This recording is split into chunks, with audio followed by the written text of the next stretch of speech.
Good morning student, class 11th। आज हम पढ़ रहे हैं वितान और हम सेकंड चैप्टर में थे। सेकंड चैप्टर में हम पेज नंबर 11 तक पढ़ चुके हैं। आज हमें पेज नंबर 12 पढ़ना है और फर्स्ट पैराग्राफ तक हम पढ़ चुके थे। आज हमें सेकंड पैराग्राफ पढ़ना है। हमने इससे पहले जाना कि राजस्थान की रजत बूंदें, मतलब इस पाठ में हमने आज ये जाना कि कुई क्या कहलाती है।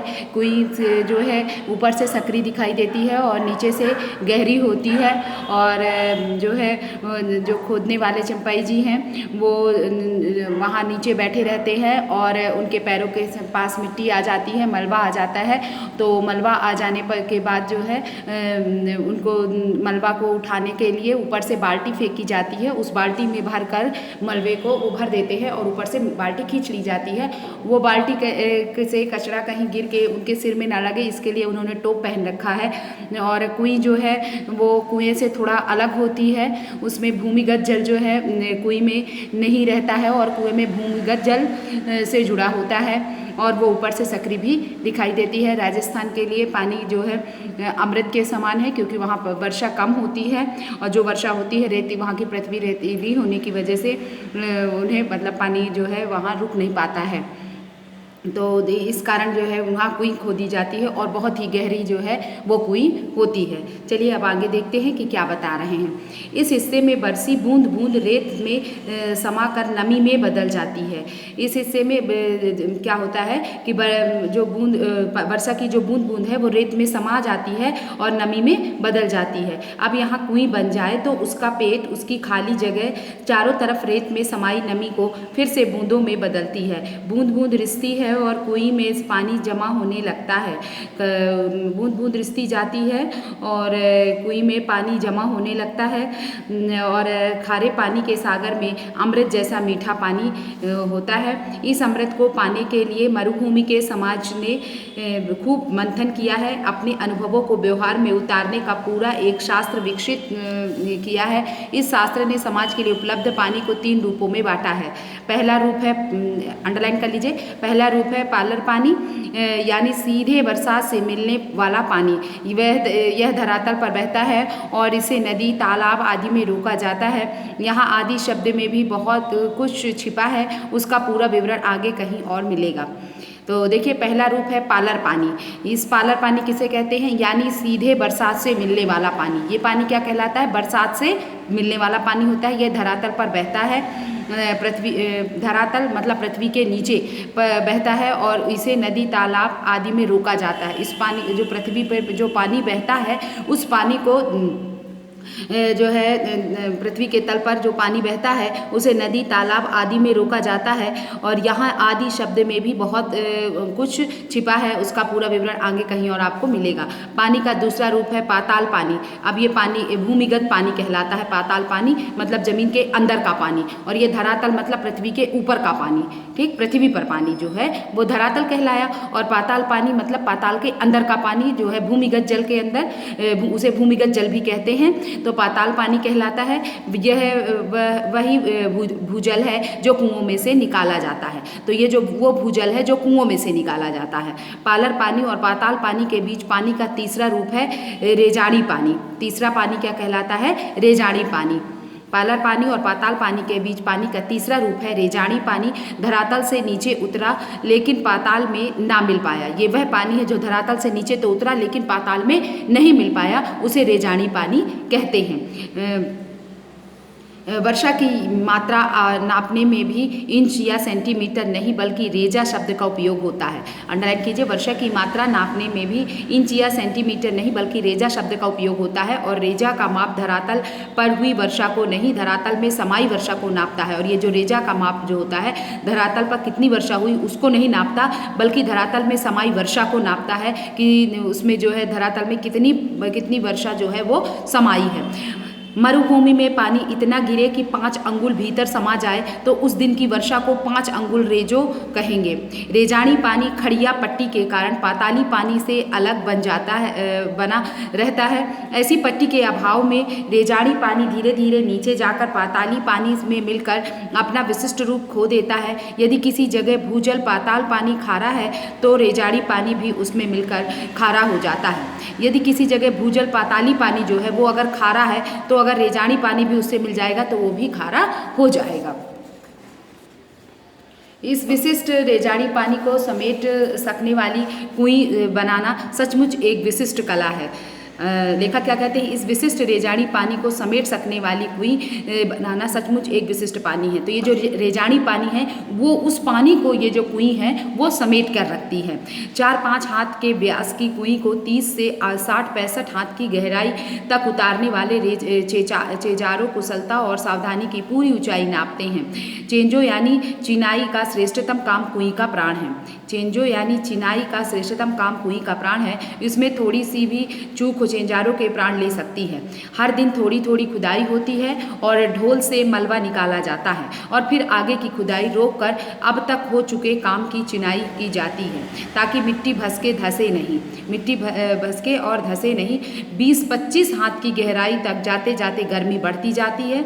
जैसे जैसे गहराई बढ़ती जाती है वैसे वैसे गर्मी भी बढ़ती जाती है और हवा भी कम होने लगती है। तब ऊपर से मुट्ठी भर कर रेत नीचे तेजी से फेंकी जाती है। मरुभूमि में जो हवा रेत के विशाल टीलों तक को यहाँ से वहाँ उड़ा देती है, वही हवा वहाँ कुएं की गहराई में एक मुट्ठी रेत से उड़ने लगती है और पसीने में नहा रहे चलवांजी जी को राहत दे जाती है। देखिए यहाँ पर क्या बता रहे हैं कि जब उन्हें गर्मी लगती है तब ऊपर से मुट्ठी भर कर रेत नीचे जो है तेजी से फेंकी जाती है और मरुभूमि में जो हवा रेत के विशाल टीलों तक को यहाँ से वहाँ उड़ा ले जाती है। जो मरुस्थल में जो हवा चलती है वो एक टीले को भी यहाँ से वहाँ उड़ा ले जाती है। वही हवा यहाँ कुएं की गहराई में एक मुट्ठी रेत से उड़ने लगती है। वही हवा जो है एक मुट्ठी रेत डाल देने से उन्हें हवा लगती है और पसीने में नहा रहे चेलवांजी को राहत दे जाती है। कुछ जगहों पर कुएं बनाने का यह कठिन काम और भी कठिन हो जाता है। किसी जगह ईंट की चिनाई से मिट्टी को रोकना संभव नहीं हो पाता।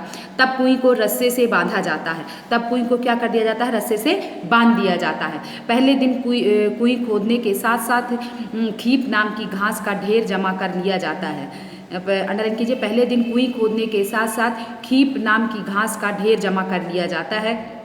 ये खीप क्या कहलाती है, एक प्रकार की घास जिसके रेशों से रस्सी बनाई जाती है।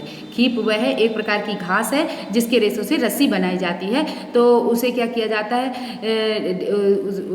नाम की घास का ढेर जमा कर लिया जाता है। खीप नाम की घास का ढेर जमा कर लिया जाता है। चेंजारों खुदाई शुरू करते हैं और बाकी लोग खीप की घास से कोई 3 अंगुल मोटा रस्सा बटने लगते हैं। वे जो है रस्सा बनाने लगते हैं उस घास से और पहले दिन का काम पूरा होते होते कुएं कोई 10 हाथ गहरी हो जाती है।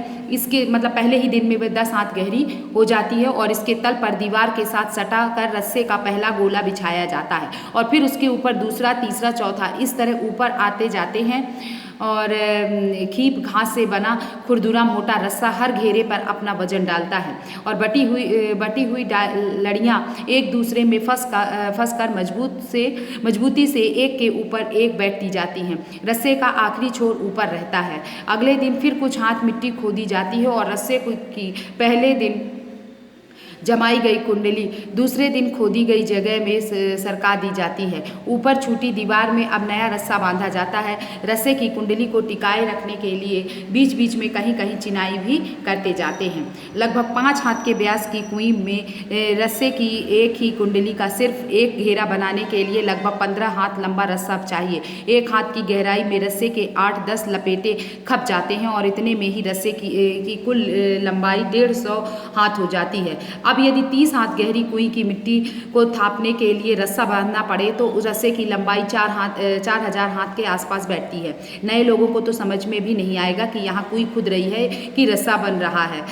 कहीं कहीं ना तो ज़्यादा पत्थर मिलता है ना खीप ही, लेकिन रेजाड़ी पानी है तो वहाँ भी कुइयाँ जरूर बनती हैं। ऐसी जगहों पर भीतर की चिनाई लकड़ी के लंबे लट्ठों से की जाती है। लट्ठे अरड़ी बड़, बावल या कुम्बुट के पेड़ों की डगालों से बनाए जाते हैं। इस काम के लिए सबसे उम्दा लकड़ी अरड़ी की भी ही है, पर उम्दा या मध्यम दर्जे की लकड़ी ना मिल जाए तो आग तक से भी काम लिया जाता है। लट्ठे नीचे से ऊपर की ओर एक दूसरे में फंसा कर सीधे खड़े किए जाते हैं, फिर उन्हें खीप की रस्सी से बांधा जाता है। कहीं कहीं चक की रस्सी भी काम में लाते हैं। यह बधाई भी कुंडली का आकार लेती है, इसलिए इसे सांपड़ी भी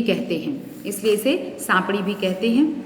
लट्ठे नीचे से ऊपर की ओर एक दूसरे से अंडरलाइन कर लीजिए, एक दूसरे से फंसाकर सीधे खड़े किए जाते हैं और उन्हें खीप की रस्सी से बांधा जाता है। कहीं कहीं चक की रस्सी भी काम में लाते हैं। यह बंधाई भी कुंडली का आकार लेती है, इसलिए इसे सांपड़ी भी कहते हैं। नए लोगों को तो समझ में भी नहीं आएगा कि यहाँ कुएं खुद रही है। नीचे खुदाई और चिनाई का काम कर रहे चेलवान जी को मिट्टी की खूब परख रहती है। खड़िया पत्थर की पट्टी आते ही सारा काम रुक जाता है।